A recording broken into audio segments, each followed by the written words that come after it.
may have setbacks and you may have failures, but you're not done. You're not even getting started.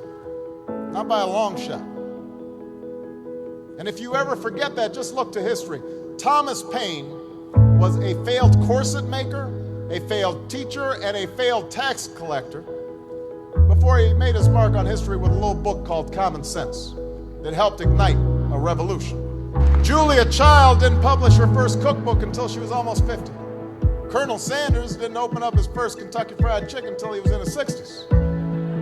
Winston Churchill was dismissed as little more than a has-been who enjoyed scotch a little bit too much before he took over as prime minister and saw Great Britain through its finest hour. Each of them, at one point in their life, didn't have any title or much status to speak of. But they had passion, a commitment to following that passion wherever it would lead, and to working hard every step along the way. Just don't succeed in any endeavor unless you've got a team that's been supporting you. And that's part of my political philosophy. It's really based on my own experience, which was if somebody hadn't been out there looking out for me, starting with my mom, my grandmother, my grandfather, then I wouldn't have made it. You know, it wasn't because of my brilliance or something that these things happen. It had to do with people investing in you. And so we've got to make sure we're investing in the next generation just like somebody invested in us. We don't score a touchdown every time, but we move the ball forward. Do you feel like you've hit the metrics that you wanted to hit, even within? You're always going to fall short because if you're hitting your marks, that means you didn't set them high enough. Continue to make bad choices. And I have to say, growing up, I made quite a few myself. Sometimes I wrote off my own failings as just another example of the world trying to keep a black man down. I had a tendency sometimes to make excuses for me not doing the right thing. But one of the things that all of you have learned over the last 4 years is there's no longer any room for excuses. Excuses are tools of the incompetent used to build bridges to nowhere and monuments of nothingness. Well, we've got no time for excuses. Not because the bitter legacy of slavery and segregation have vanished entirely, they have not. Not because racism and discrimination no longer exist. We know those are still out there. It's just that in today's hyper-connected, hyper-competitive world with millions of young people from China and India and Brazil, many of whom started with a whole lot less than all of you did, all of them entering the global workforce alongside you, nobody is going to give you anything that you have not earned.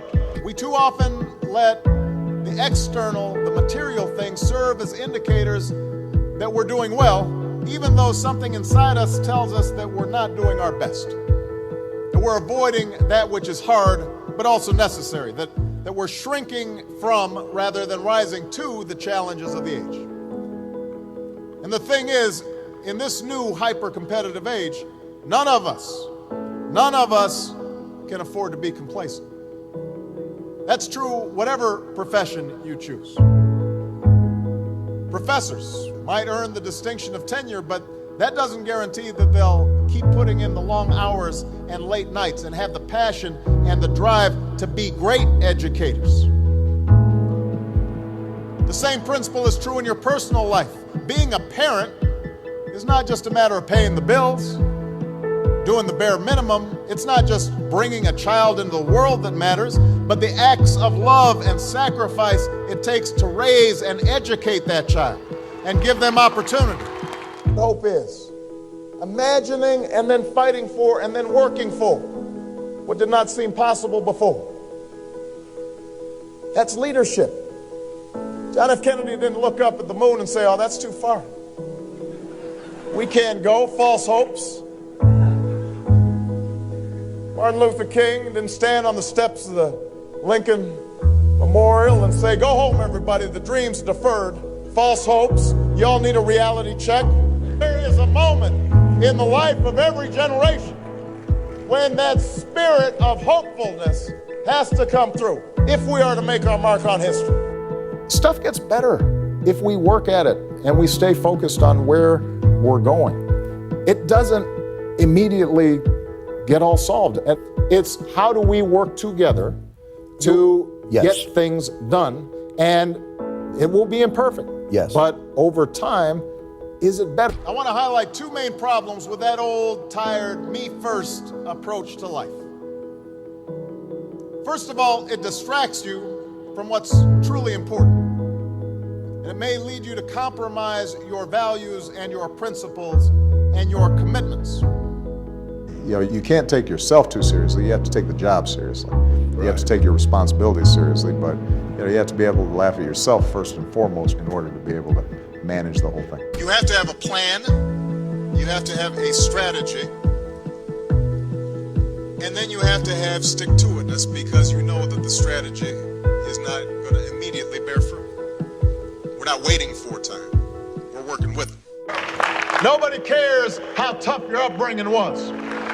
Nobody cares if you suffered some discrimination. And moreover, you have to remember that whatever you've gone through, it pales in comparison to the hardships previous generations endured, and they overcame them. And if they overcame them, you can overcome them too.